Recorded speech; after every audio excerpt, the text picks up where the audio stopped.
इस breaking news చూస్తున్నా మంత్రి నారా లోకేష్ పేరుతో ఒక భారీ సైబర్ క్రైమ్ చేసింది ఒక ముఠా ఏకంగా 54 లక్షలు కొట్టేశారు సైబర్ నేరగాళ్లు వాట్సాప్ ఫేక్ ప్రొఫైల్ క్రియేట్ చేసుకొని దుండగులు మోసానికి పాల్పడ్డారు హైదరాబాద్ లో ఇద్దరిని సిఐడి పోలీసులు అరెస్ట్ చేశారు నిందితులకు 14 రోజుల రిమాండ్ విధించడంతో జైలుకు తరలించారు ఈ కేసుకు సంబంధించి గతంలోనే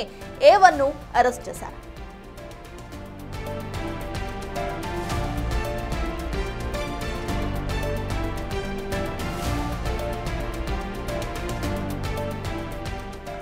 మంత్రి నారా లోకేష్ పేరుతో భారీ సైబర్ క్రైమ్ చేసింది ఒక ముఠా వీళ్లను అరెస్ట్ చేశారు సైబర్ క్రైమ్ పోలీసులు ఏకంగా 54 లక్షలు కొట్టేశారు సైబర్ నేరగాళ్లు వాట్సాప్ ఫేక్ ప్రొఫైల్స్ క్రియేట్ చేసిన దుండగులు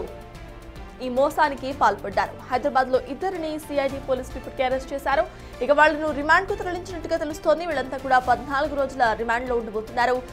ఇక ఈ కేసుకు సంబంధించిన A1 ను ఇప్పటికే పోలీసులు అరెస్ట్ చేశారు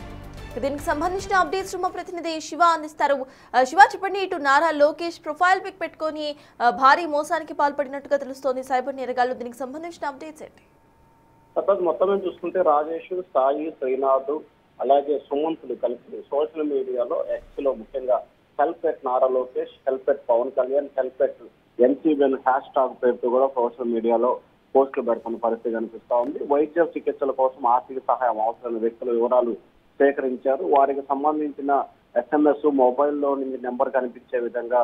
వాళ్ళతో వాట్సాప్ చాట్ చేస్తారు వీరిలో కోండూరు కొందరితో పరిచయం ఏర్పడిన Rajesh Telugu Desam party NRI convener గా తాను పరిచయం చేస్తారు నమ్మించిన మోసాలు చేసినట్లు కూడా తెలుస్తా ఉంది DPగా మంత్రి నారా లోకేష్ ఫోటో పెట్టుకొని నకిలీ బ్యాంకు క్రియేట్ చేసి రసీదులు పంపడం అలాగే ఆర్థిక సాయం అందించినట్లు నటించడం చేశారు కొద్ది రోజుల తర్వాత వారికి బ్యాంకు మేనేజర్ల ఫోన్ చేసి సాయం అందించే సొమ్మును జమ కావాలంటే 4% రెవెన్యూ ఛార్జీలు పంపాలంటూ తన బ్యాంకు అకౌంట్ వివరాలు పంపించిన పరిస్థితి కనిపిస్తోంది తాజాగా వ్యవహారానికి సంబంధించి 3 వ్యక్తులని కూడా పోలీసులు అదుపులో తీసుకుని విచారించినట్టు తెలుస్తాం దీంట్లో పాత్రదారులుగా ఉన్న ఇద్దరు వ్యక్తులు గచ్చిబౌలిలో నివసించే గుంటూరు చెందిన గుత్తికొండ సాయినాథ్ A2 అలాగే పటాన్ చెరువు నివాసి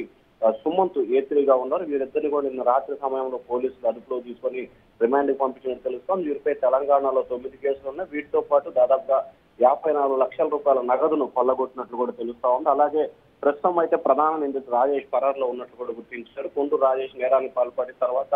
గోవా అక్కడి నుంచి అండమాన్ వెళ్ళినట్టు కూడా తెలుస్తోంది ప్రస్తుతం ఉత్తరప్రదేశ్ మీదుగా నేపాల్ కు పారిపోయినట్లు పోలీసు అధికారులు భావిస్తున్నారు కొన్నాళ్ళ నుంచి అక్కడ సైబర్ నేరాలకు పాల్పడినట్లు కూడా పోలీసులు అయితే గుర్తించారు 15 రోజులు నెక్కి నిర్వహించిన తర్వాత జనవరిలో అరెస్ట్ చేసినట్లు కూడా తెలుస్తా ఉంది ప్రస్తుతం